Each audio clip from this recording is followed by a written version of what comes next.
दो करोड़ लिया नहीं लिया इस बारे में मैं बात नहीं करूंगा, लेकिन 2 करोड़ के लिए जिस बारे में कोई एविडेंस नहीं है, हाँ, कोई तथ्य नहीं है, आप एक सांसद को सीधा उठाकर जेल में डाल देते हो।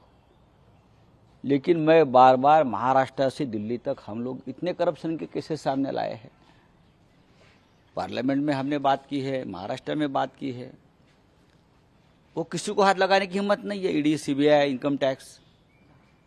लेकिन मनीष सिसोदिया हो, सत्येंद्र जैन हो, संजय सिंह हो, संजय राउत हो, अनिल देशमुख हो, हेमंत सोरेन, भूपेश बघेल जी, हाँ, जो आपके विचारधारा के खिलाफ लड़ने का काम करते हैं, जो आपको सवाल पूछते हैं, बस ईडी और सीबीआई उनके घर तक पहुंच जाती है और सीधा अरेस्ट कर लेती है।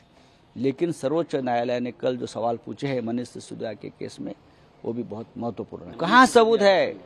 सरकार के पास कोई सबूत नहीं है, बस प्रताड़ित करना विरोधियों को, यही काम है उनका, और ईडी का इस्तेमाल उसके लिए हो रहा है। लेकिन 2024 में ये सबका जवाब देना पड़ेगा। संजय सिंह सांसद की गिरफ्तारी के बारे में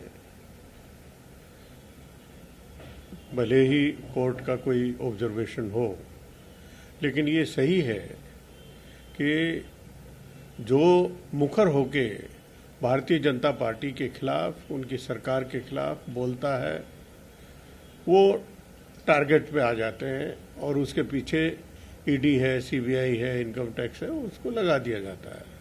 और यही इस केस में भी हुआ लगता है।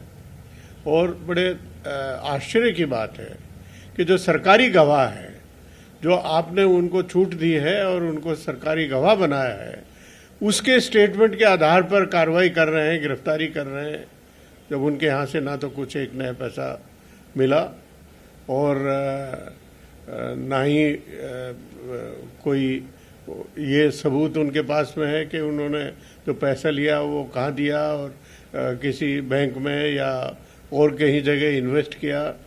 तो ये फर्जीवाड़ा भारतीय जनता पार्टी की तरफ से, ईडी की तरफ से जो हो रहा है, ये केवल और केवल सीधे सीधे पॉलिटिकल टारगेटिंग है। अभी तो जो चुनाव नजदीक आएगा तो और इनके सुर है वो बदले बदले नजर आएंगे। बड़े दुर्भाग्य की बात है कि इस तरह के स्टेटमेंट दिए जाते हैं और ये केवल और केवल भारतीय जनता पार्टी की तरफ की बौखलाहट है, जो राहुल गांधी जी के बारे में इस तरह का स्टेटमेंट दे रहे हैं, तो पूर्णतः मिथ्या है, पूरी तरह से गलत बयान दिया गया है और इसकी घोर निंदा की जानी चाहिए। तो पब्लिक जो इसमें जो नैरेटिव इस तरह से बदला जाएगा, इस तरह से खराब किया जाएगा। ऑनरेबल सुप्रीम कोर्ट ने अनेक बार ऑब्जर्वेशन दी है इस संबंध में। पॉलिटिकल वेंडेटा तो है ही है और विपक्ष को तो बर्दाश्त नहीं कर पा रहे हैं, उनको जगह जगह फंसाया जा रहा है और हम उनके साथ खड़े हैं। और लेकिन उसी समय ये देखा जाना चाहिए कि जो ओपी सोनी थे हमारे मिनिस्टर पंजाब में और सुखपाल खैरा, उनको भी गिरफ्तार किया गया। तो इसमें हम कंट्राडिक्शन देखते हैं। इस तरह से आम आदमी पार्टी को, कांग्रेस के नेताओं को बिना सबूत, बिना आधार 2015 के केस में गिरफ्तार किया, जबकि सुप्रीम कोर्ट ने भी राहत दिया है। फिर भी जो संजय सिंह के साथ में हो रहा है गलत है, मैं उसकी निंदा करता हूं, हम उनके साथ खड़े हैं। राहुल गांधी जी के पीछे इतने ज़्यादा सालों से पड़े रहे, इमेज खराब किया, अब इन्हीं की इमेज खराब हो रही है।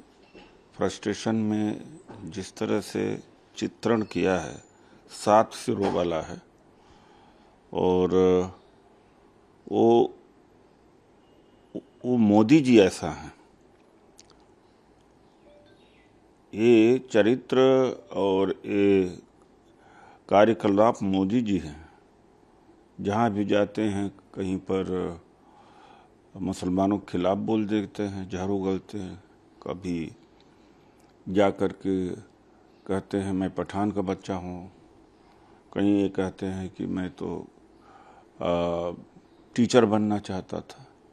ये बहुरूपिया ये सिर वाले ये मोदी जी ही हैं।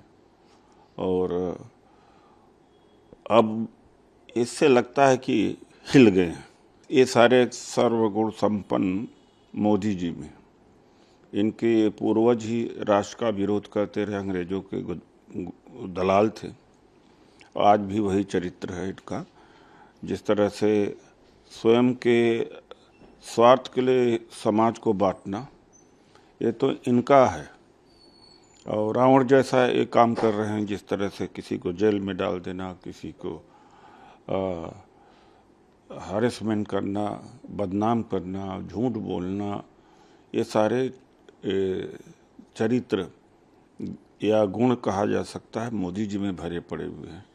राहुल जी जैसा नेता इस समय देश में कोई नहीं है। आरोप तो इस देश पे बहुत सारे नेताओं पर हैं। आरोप तो भारतीय जनता पार्टी के केंद्रीय मंत्रियों पर है। आरोप तो यानी अमित शाह जी, गृह मंत्री जी, चुनाव की रैलियों में बोलते थे कि फलां मुख्यमंत्री को मैं जेल में डालूंगा, फलां को मैं सड़ा दूंगा, महाराष्ट्र के फलां जो डिप्टी चीफ मिनिस्टर हैं उसको तो फांसी पे टांग दूंगा। लेकिन जो भारतीय जनता पार्टी आरएसएस से सहयोग करने को तैयार है, रातों रात उसके गुनाह माफ हो जाते हैं। संजय जी का गलती क्या है? गलती यह है कि संजय सिंह जी ने बीजेपी आरएसएस का जो पूरा अधिनायकवादी और मेजिटेरियन जो पूरी पॉलिटिक्स है, उसको उन्होंने वैचारिक रूप से समाजवादी एमपीज की तरह से उन्होंने वहां पर काउंटर किया। उन्होंने बीजेपी आरएसएस का जो पूरा मणिपुर में जो ऑनस्लॉट था, ईसाई समाज के सैकड़ों चर्च फूंक दिए गए। संजय सिंह जी सवाल कर रहे थे। संजय सिंह जी सवाल कर रहे थे हमारी भारतीय जनता पार्टी के जितने भी परम मित्र हैं कॉरपोरेट, उनकी जो लूट है, हमारे बैंकों को लूट है, वो सुनियोजित तरीके से पार्लियामेंट के अंदर भारत की जनता की तरफ से वो सवाल कर रहे थे। अगर अभी संजय जी तैयार हो जाए भारतीय जनता पार्टी ज्वाइन करने को, आप देखिए, हो सकता है कि उनको कैबिनेट मिनिस्टर बना दें। तो भारतीय जनता पार्टी की और राजनीति यही है, डराने का, धमकाने का कार्यक्रम। लेकिन देखिए, जब जहाज डूब रहा होता है ना, तो इंसान का जो विवेक है वो खो जाता है। अब भारतीय जनता पार्टी अपना विवेक खो चुकी है और जैसे जैसे मीडिया पे हमला, जैसे जैसे विपक्ष पे हमला करेगी, भारत की जनता में भारतीय जनता पार्टी के खिलाफ गुस्सा बढ़ा है।